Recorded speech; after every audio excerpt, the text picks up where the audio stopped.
Hey guys, Youngblood with you, and I wanted to get back on track with my Summarize the Verse videos, where I give you kind of the short version of Around the Verse and Reverse the Reverse now that it's back in session.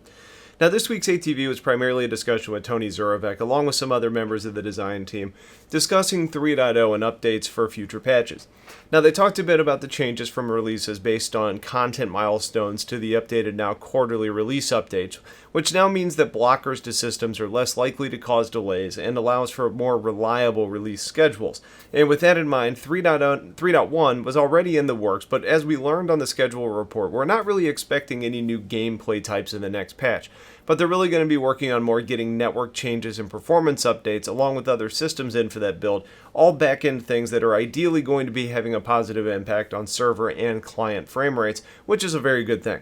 Now, looking past 3.1, they're looking at really working at diligently getting mining in place in a real and meaningful way. It's slated for 3.2. Basically, it sounds like they're planning on having that pretty fleshed out by the time we actually see it. Now, in addition to mining, service beacons were also confirmed to be making their first appearance in 3.2, meaning that players can create work for other players and possibly end up seeing some UEC changing hands as a result, but at a bare minimum, we're expecting to at least be able to sync up with others a little bit easier. Now, as far as the design and what you're going to see in different areas of space, they're working on a new technology called probability volumes, which are going to dictate what types of events are expected to happen based on the characteristics of the system, like objects, lore, and economy. It means that you could maybe be more likely to run into pirates or see ships that are hauling goods, those types of things, all dynamically being tapped into like other systems, like the economy and the reputation systems, to provide the events that are impacted by player involvement, which is pretty cool.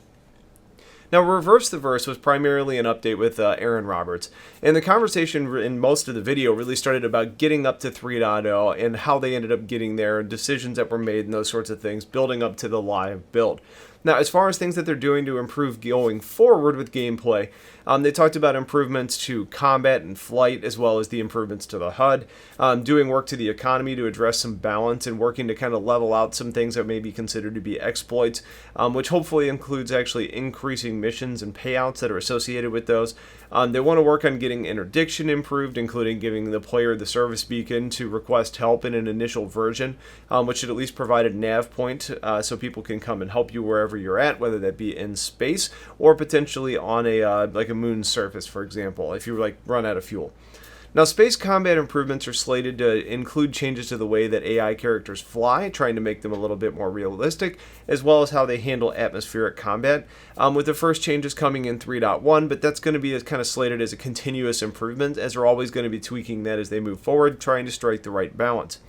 Now, Aaron did say that they're planning on doing the 4 big quarterly patches. However, Delta Patcher does give some flexibility for things like hotfixes, or sometimes even new content like ships that may end up getting dropped, outside of that quarterly release cycle, because a lot of times those don't have dependability on or dependency on some of the other systems that they're creating.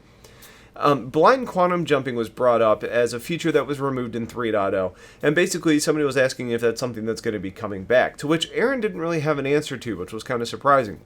He said it's not a big technical challenge to implement, but they haven't really figured out how it's going to work, whether you're choosing a location to jump to via the star map, or maybe you're just pointing and jumping, but it does sound like it's going to be coming back at some point, and I think that's a safe assumption, considering I think it's important to have for exploration and other gameplay mechanics that we have in game. The question about the female character came up again, but again, it wasn't actually answered as to when we may see her make an appearance. All they did was really confirm that she's still coming along. So that's basically the short version of what you needed to know on upcoming news, so hopefully you feel in the loop. If you have questions, please let me know. Otherwise, stay tuned for more, and have yourselves a wonderful day. Take care.